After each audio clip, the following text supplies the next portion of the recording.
Do you know what bed you will be sleeping in a month from now?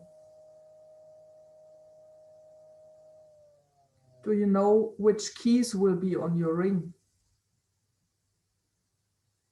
Do you know what you will be working on? Do you assume that someone will pay some money on your account? If so, you probably have a permanent place to stay, like me. I have rent an apartment and I have to pay for that apartment every month.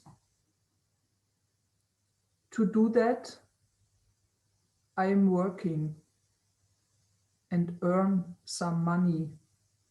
And part of that goes for the rent for the apartment. If I would quit my job now, I would bring down that whole construct.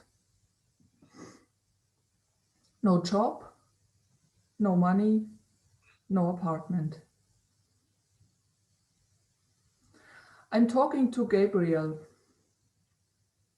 In his life, he made some other choices, and I want to know why.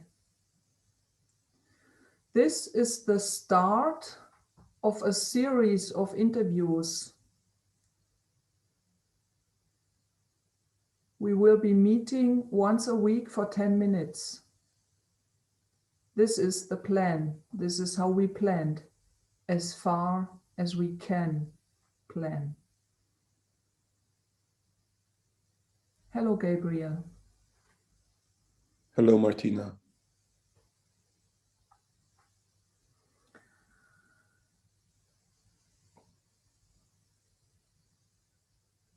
I want to start with a experiment, something like experiment. If you click your clicker and switch back in time for 1 year.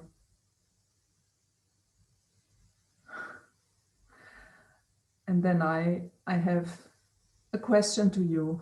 Would you do that with me? Yes. Okay, then click your clicker and you will be back in time 1 year. Hello, Gabriel. Hello, Martina. Please tell me a little bit what you are doing, what you're working, where you're living, how your life is. I'm living in Leipzig in a very nice apartment. It's like a castle above all the other houses. And I'm a software developer, and I work for a forklift company.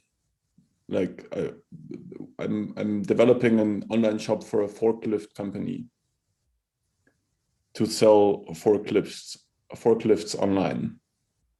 And this is like my geographical, and yeah, this is my job and where I live.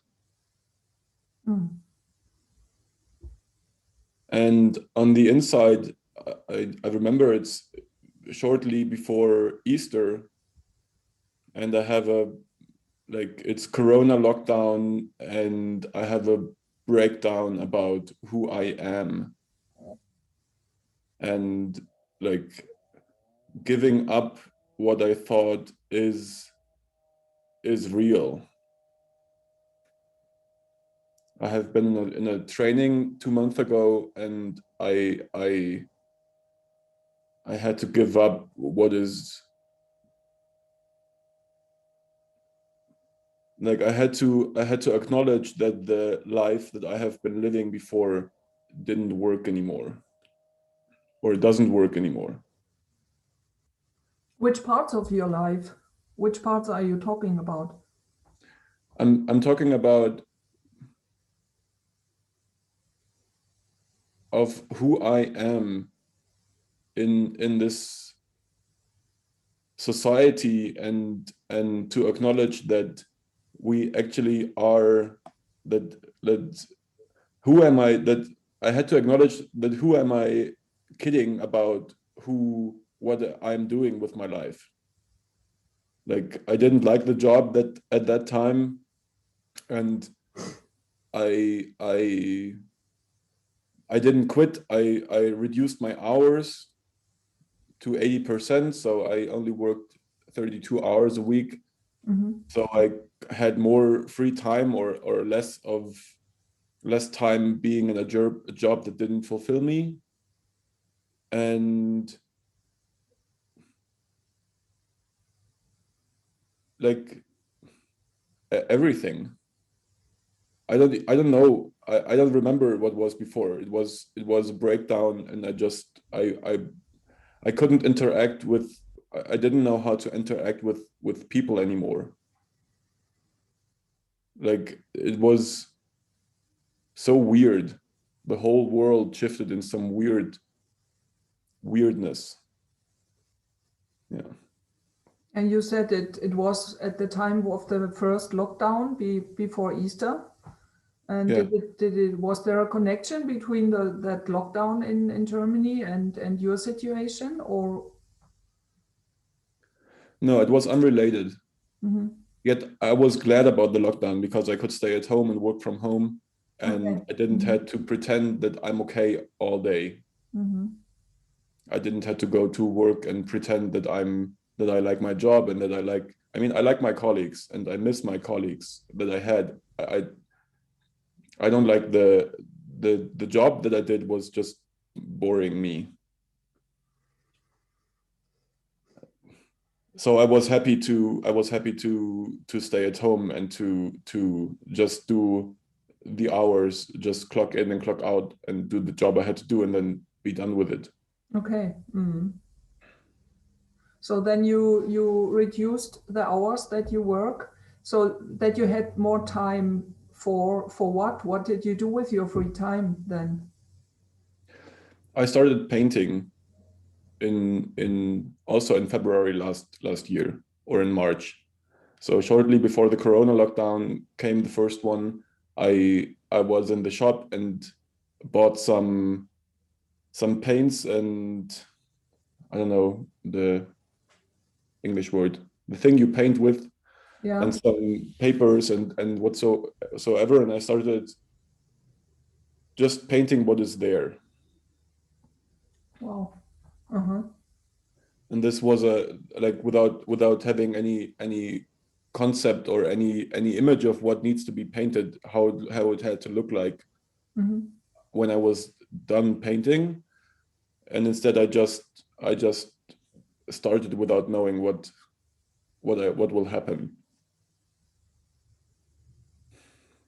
And another part of that is that, like, I had resistance somehow against this breakdown. Like, a part of me had resistance against this breakdown and instead tried to numb me and tried to numb me with like every possibility that I could find. Usually What did you find? What possibilities did you find? I started smoking again Mm-hmm. and then stopped smoking again and started smoking again and stopped smoking again. It was like a battle inside me. And I started watching a lot of series and movies that were nonsense just to get time by. Mm-hmm. Yeah, it's a very easy way to just hit on pause on your life and just like watch the movie, and then after the Mm-hmm. movie you go on with your life again. Mm-hmm. And there's nothing really happened for you. There's no changes. There's nothing that you got out of the movie except from the time having passed. Would you say that this is a waste of time, or? I think it's depending on how much time is wasted. Like, wasting time consciously can be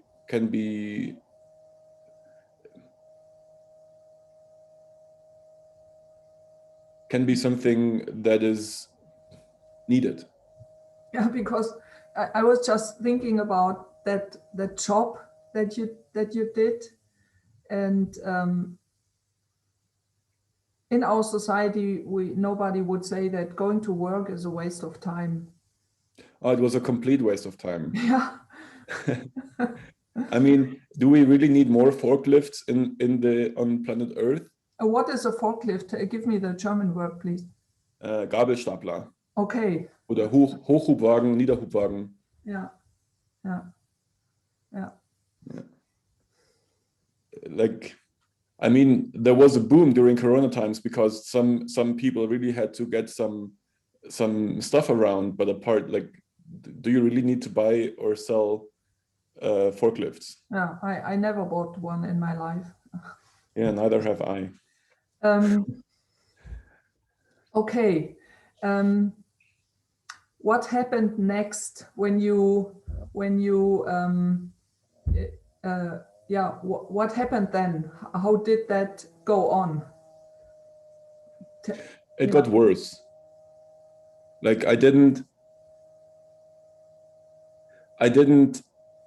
pull the plug. Like I didn't quit my job.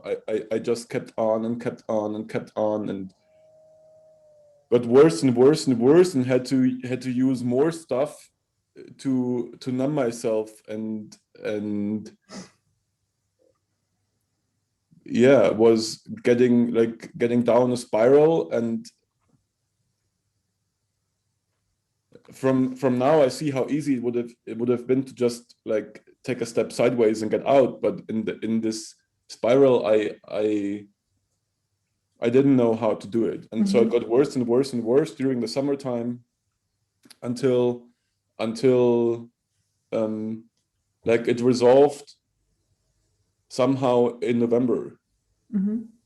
So by October was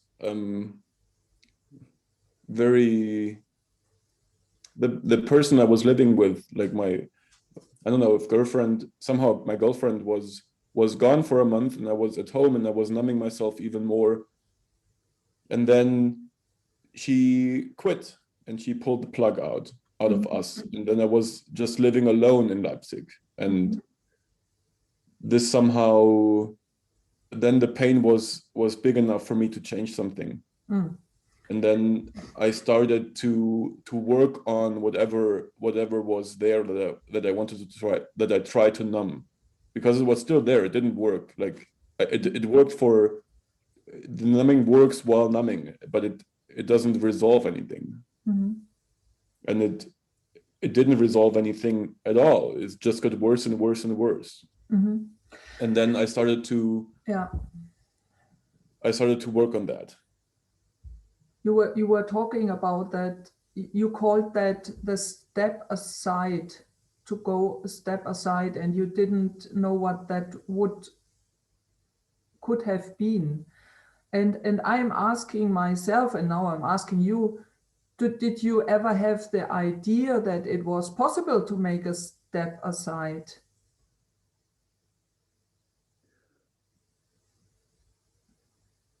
Well, yes and no. Somehow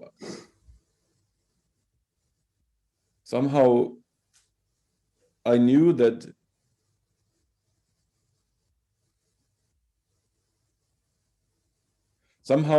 it was possible, because I've been there before. Like I've been smoking for years, and I could, at some point I made the step and said, okay, this is it. And I just quit the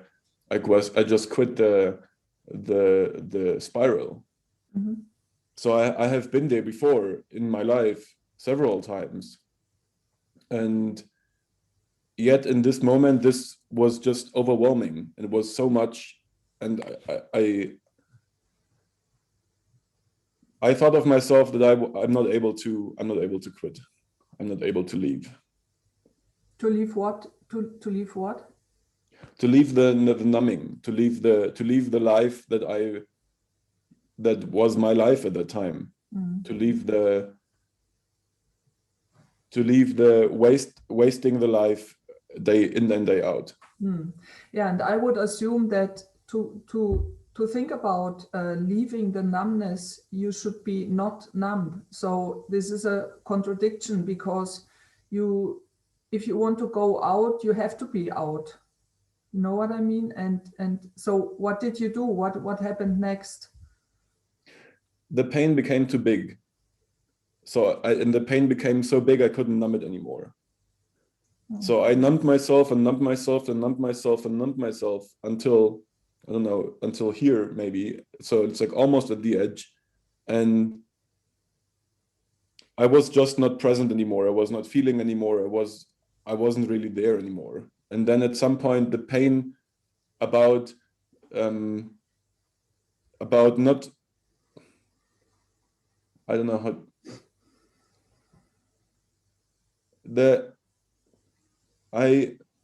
I'm becoming a trainer. I'm becoming a possibility management trainer. I already am a possibility management trainer.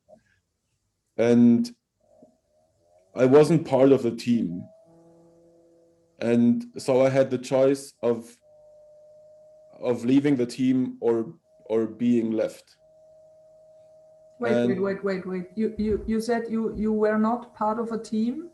So what do you mean by that? So there's the possibility management trainer path. Yeah.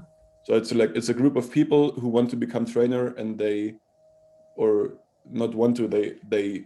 on the path of becoming trainers, and they train together and they study together and they research together how to navigate spaces and hold spaces and land distinctions and whatnot. And they are a team. These people are a team, and I was not part of this team while being part of the group. And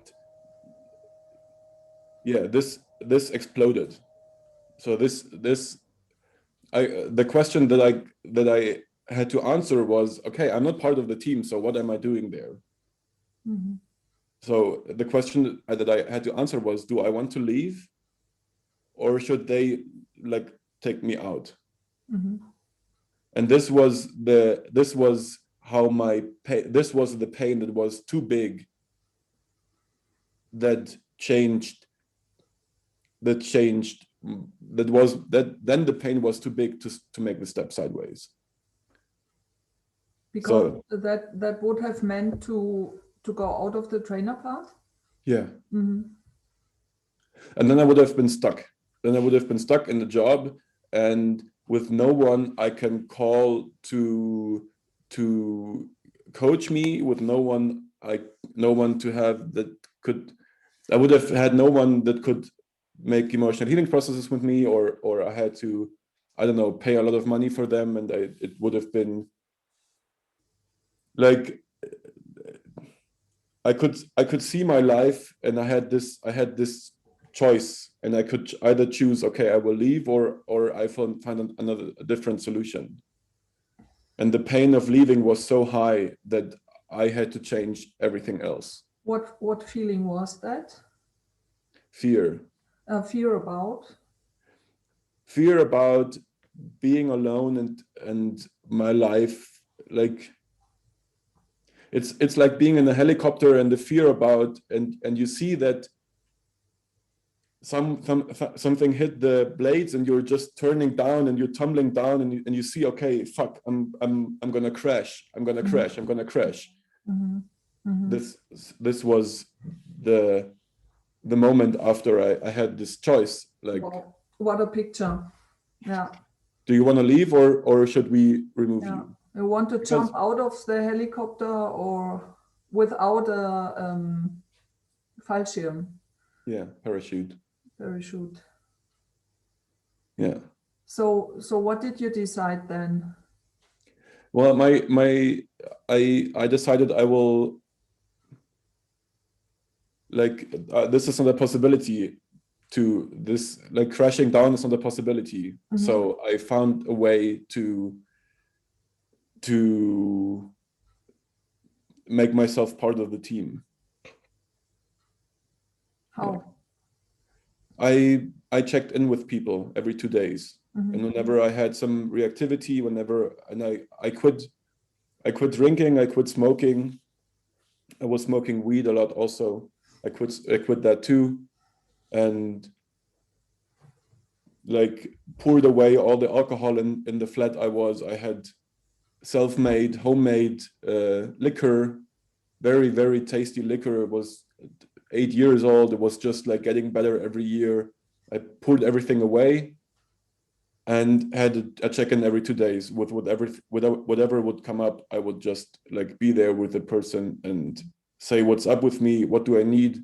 Am I in emotional reactivity? And if yes, like I would ask for an emotional healing process.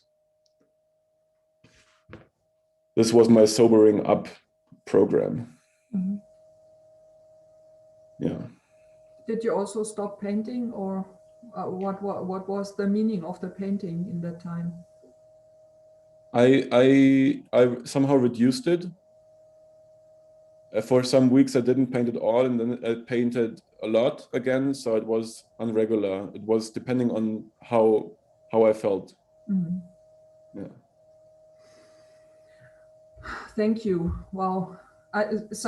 We have since some months we have a very, for me, intense contact, you and I, but there were some things I didn't know. I want you to use your clicker again, and this time the clicker will catapult you in 1 year from now. So 2022, April 2022. Use your clicker.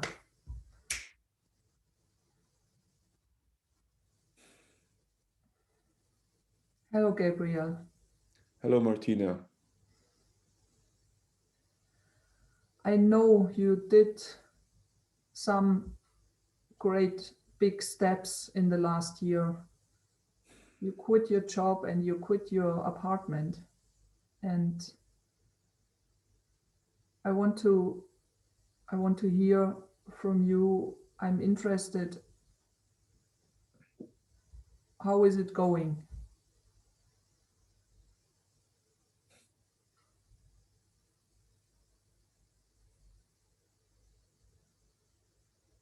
I'm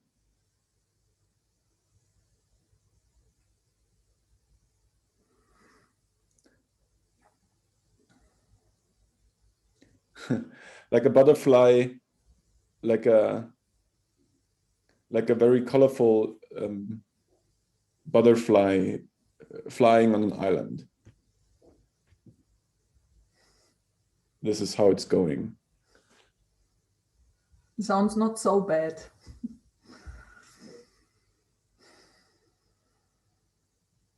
Yeah.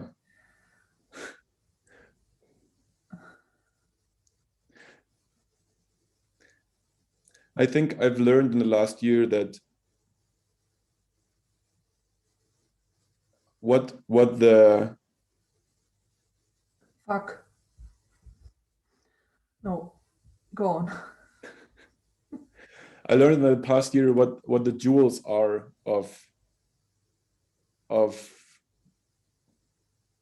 this addiction numbing myself behavior, and how to handle it. You mean you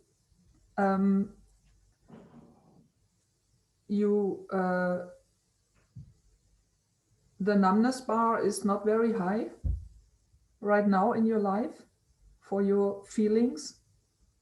Yeah. Yeah. What would you say? How high is the numbness bar for your anger right now? I would say it's like maybe 2%. Wow. Yeah. And I'm interested also to hear how high is your numbness bar for your fear. I have learned in the last year how to feel my fear, and to use it.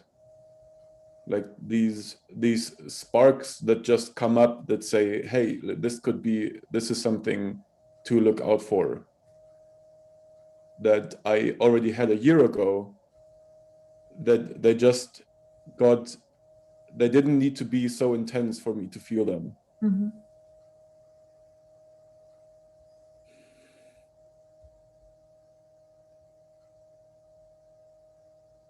Thank you.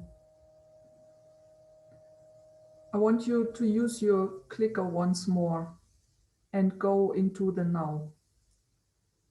So use your clicker. Yes. Hello, Gabriel. Hello, Martina. It's April 2021. We have decided to start a series of interviews. We have decided to meet once a week, every Monday, 8:15 p.m.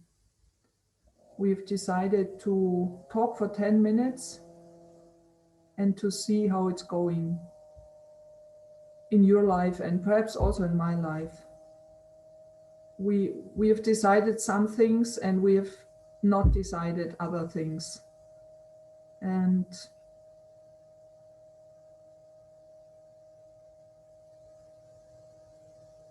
I feel excited and I feel fear about what we planned. And yeah, what do you feel about that? I feel a lot of fear of somehow revealing myself at the point where I am, and to make it public and to make it visible, and to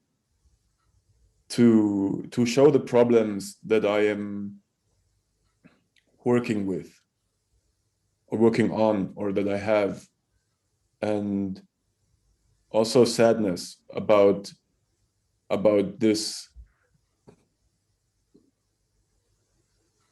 honor to document this journey with you, and joy about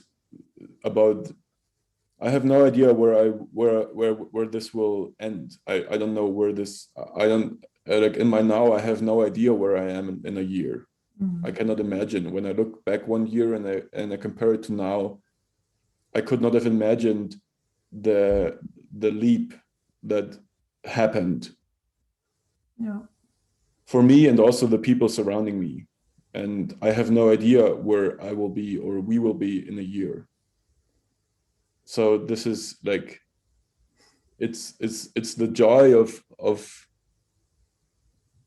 diving into the unknown. Yeah. And documenting it to let the unknown become the known of what happens. Yeah.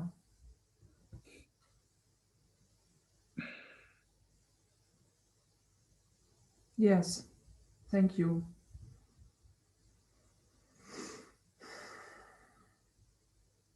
Okay. So then we meet for our first regular 10 minutes egg next Monday, 8:15 on Zoom. Yes. See you, Gabriel. You. Thank you. Thank you.